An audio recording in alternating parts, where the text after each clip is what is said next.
yes ምስራሕ ብመኽዓበታዊ ኣገላልጻ ሬክናሜድ ፖቴንሰር ምብዛሕን ምክፋልን ምስ መኽዓበታዊ ኣገላልጻ ወይ ድማ ምስ መኽዓበታዊ ሓይሊ እዚ ተማቲ ምብዛሕን ምክፋልን ማለት ምርባሕን ምክፋልን ወይ ድማ ምርባሕን ምምቃልን ብመኽዓበታዊ ሓይሊ ማለት እዩ multiplication ኦክ ድቪኹን ሜድ ፖቴንሰር 10 ሓይሊ 2 ዝረብሖ 10 ሓይሊ 4 ትዮ ኡፕ ሄልቲል 2 ጎንገር ትዮ ኡፕ ሄልቲል 4 ንብለልና ማለት እዩ ቦስፈኒስካ ክንደይ ክኸውን ን10 ኩሉ ግዜ እዚ ሰረት 10 ሓይሊ 2 እንድሕርልና እዚ ሓይሊ ነዚ ሰረት ክንደይ ግዜ ምስ ገዛእ ርእሱ ክራባሕ ከም ዘለዎ እዩ ዝነግረና ኢልና ሓቂዶ ስለዚ ከምኡ እንድሕር ዳ ኮይኑ እዚ 2 ስለ ዘሎ እዚ ሓይሊ ነዚ 10 ክልተ ግዜ ክነራብሓ ከም ዘለና ይነግረና ኣሎ ማለት እዩ ስለዚ 10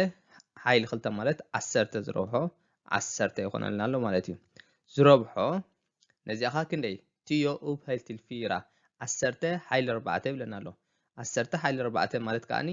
ነዚ 10 4 ግዜ ክነርብሓ ከም ዘለና ይነግረና ኣሎ ማለት እዩ ስለዚ ትዮ ዝረብሖ 10 ዝረብሖ 10 ዝረብሖ 10 ዝረብሖ 10 ክንደይ ግዜ ራብሕና 4 ግዜ 10 ዝረብሖ 10 ዝረብሖ 10 ዝረብሖ 10 4 ግዜ ኣራቢሕና ማለት እዩ ስለዚ ብጠቕላላ ብድምር ክንደይ ግዜ ኣራቢሕና ነዚ 10 ማለት እዩ 10 ዝረብሖ 10 ዝረብሖ 10 ዝረብሖ 10 ዝረብሖ 10 ዝረብሖ 10 ክንደይ 10 ኣሎ 1 2 4 5 6 ስለዚ ን10 6 ግዜ ኣራቢሕና ኣለና ማለት እዩ ስለዚ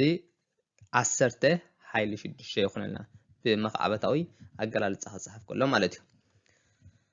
ብኻልእ መገዲ ክንሰርሖ ንኽእልና ብቕልል ዝበለ ማለት እዩ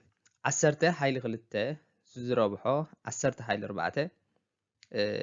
እዚ እንታይ ማለት እዩ ክልቲኦም ባዝ ወይ ድማ እቲ ሰረት ንብሎ ክልቲኦም 10 ቲዮ ፖቴንስ እዮም ዘለዎ እዚኦም ቲዮ ግሩንድ ፎርም ናቶም ወይ ድማ እቲ ባዝ ናቶም ቲዮ ፖቴንስ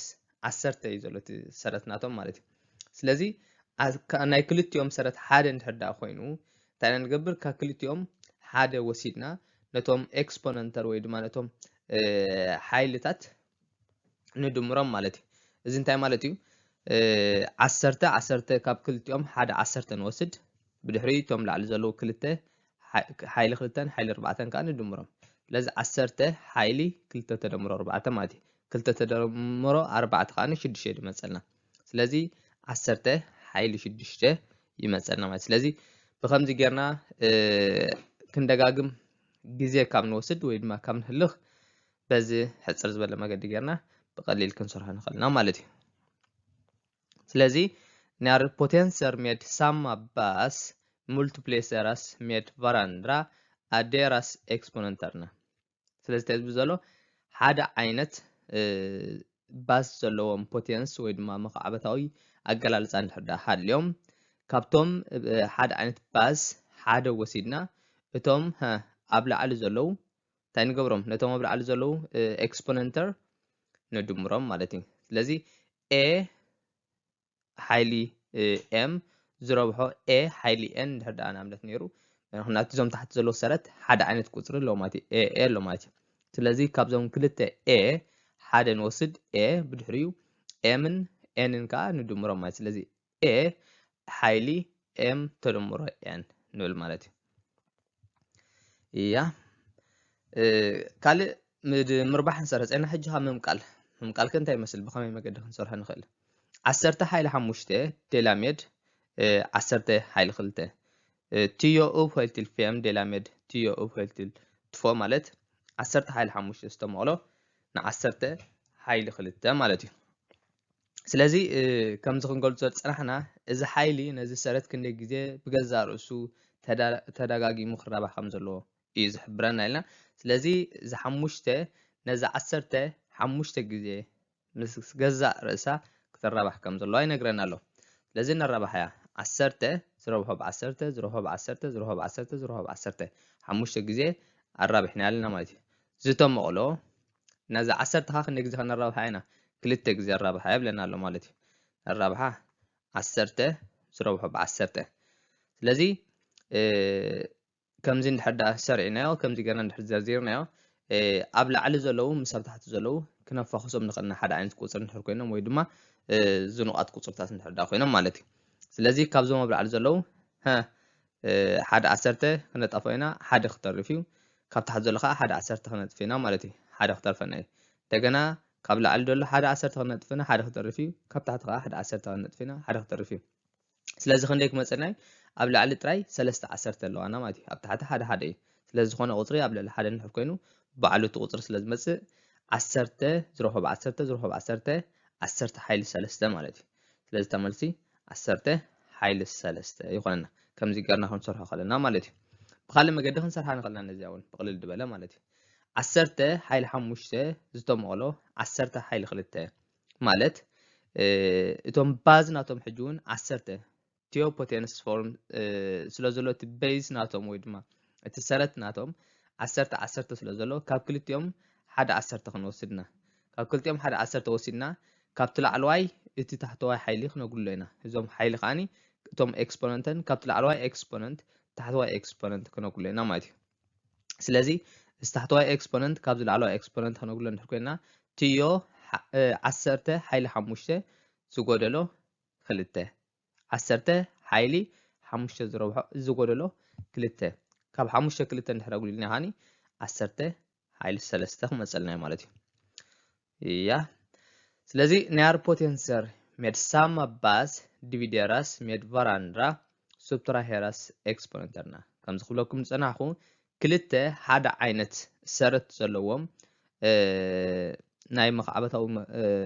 መግለፂ እንድሕር ዳ ዝራብሑ ሃልዮም ወይ ድማ ክልተ ቁፅርታት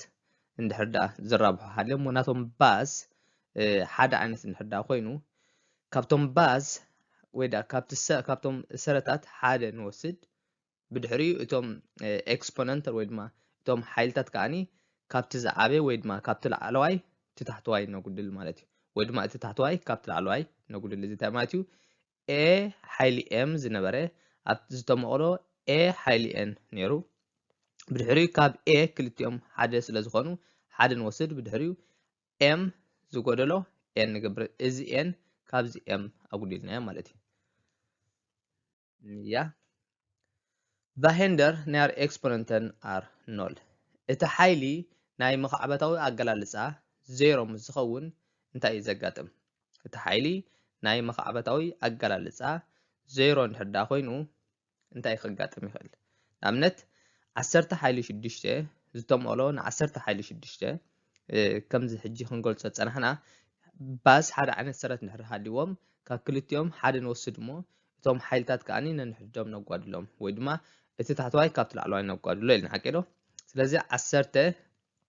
ብዝርዝር ንኸይድ መጀመርያ 10 6 ግዜ ክነርብሓ ኢና 1 2 3 4 5 1 2 3 4 5 1 2 3 4 5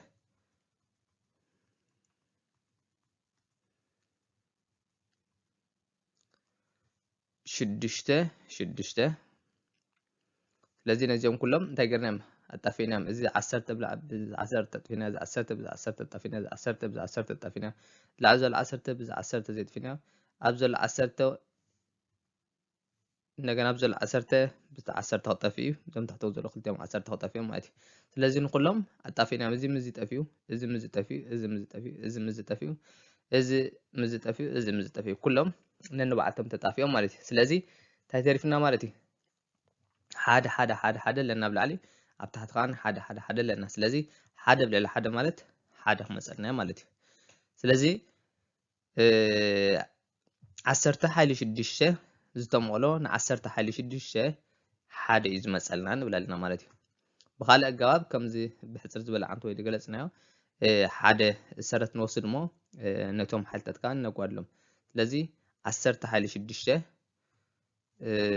ዝጎደሎ 6 ኣለትና ብዚኣ 10 ሓይሊ 6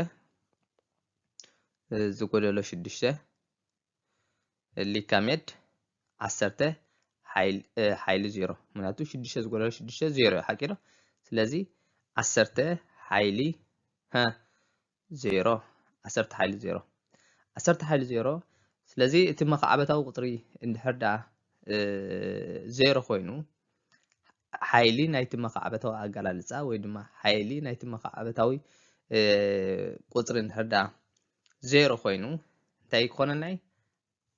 1 ክኾነናይ ማለት እዩ 1 ስለዚ 10 ሓይሊ 0 ማለት ኩሉ ግዜ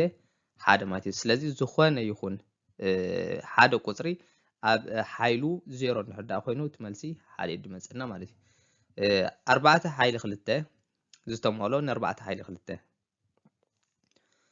4 ዝረብሖ ብ4 ማለት ዘላዕለይቲ እዛ ታሕተወይቲ እውን 4 ዝረብሖ ብ4 ማለት ስለዚ 4 ብ4 ክጣፈና እዩ 4 ብ4 ክጣፈና እዩ ስለዚ እዚኣን እዚኣ ምስ ተጣፋ እዚኣ 1 እዚኣ 1 እዚኣ 1 እዚኣ 1 ክኾና እዩ ማለት እዩ ስለዚ እቲ መልሲ 1 ክኾነና እዩ 4 ሓይሊ 2 ዝተመሃሎ 4 ሓይሊ 2 ብሕፅር ዝበለ ማለት እዩ 4 2 ዝጎደሎ 2 0 ክኾነና እዩ ስለዚ 4 ሓይሊ 0 4 ሓይሊ 0 ማለት ካኒ 1 ማለት እዩ ስለዚ när en potens har exponenten 0 är potensens värde lika med 1 ስለዚ ዝኾነ ይኹን ቁፅሪ ወይ ድማ ዝኾነ ይኹን ናይ መኽዓበታዊ ኣገላልጻ ናቱ ሓይሊ 0 ምስ ዝኸውን ኩሉ ግዜ እቲ መልሲ 1 ይመጽእ ማለት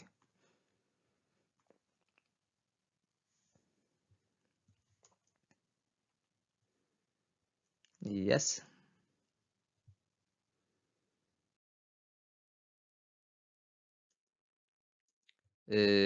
ኣብነት ንውሰድ ኤግዛምፕል 10 ሓይሊ 2 ዝረብሖ 10 ዝረብሖ 10 ሓይሊ 4 ስለዚ ኣብዚ እዚኦም ሓይሊ ኣለዎም እዚ ሓይሊ 2 እዩ እዚ ሓይሊ 4 እዩ እዚ ዝኾነ ይኹን እንድሕር ዳ ዘይተጻሒፉ ሃልዩ ክንደይ ማለት እዩ ሓይሊ 1 ማለት እዩ ስለዚ 10 ሓይሊ 2 ዝረብሖ 10 ሓይሊ 1 ዝረብሖ 10 ሓይሊ 4 ማለት እዩ ስለዚ እዚ እንታይ ማለት እዩ 10 ሓይሊ 2 ዝረብሖ 10 ሓይሊ 1 ዝረብሖ 10 ሓይሊ 4 ንብል ማለት እዩ እዚ ከዓኒ እዚኦም 10 ሰረት ዘለዎ ብምሎም ሓደ ዓይነት ቁፅሪ ስለ ዝኾኑ ሓደ ዓይነት ሰረት ስለ ዘሎ ካብ ሰለስቲኦም ሓደ ንወስድ እሞ ነቶም ኤክስፖነንተር ወይ ድማ ነቶም ሓይልታት ከዓኒ ንድምሮም ማለት እዩ ስለዚ 10 ሓይሊ 2 ተደምሮ 1 ተደምሮ 4 ንብል ማለት እዩ 2 ተደምሮ 1 3 ተደምሮ 4 7 ስለዚ 10 ሓይሊ 7 ንብል ማለት እዩ 3 ሓይሊ 7 ዝተመቕሎ 3 ሓይሊ 3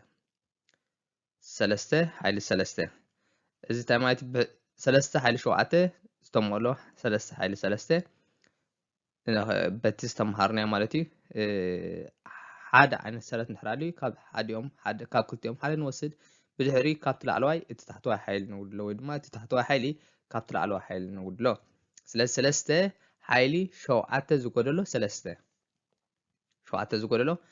3 7 ዝጎደሎ 3 4 እዩ ስለዚ 3 ሓይሊ 4 ክመፀልና እዩ ማለት እዩ ካልእ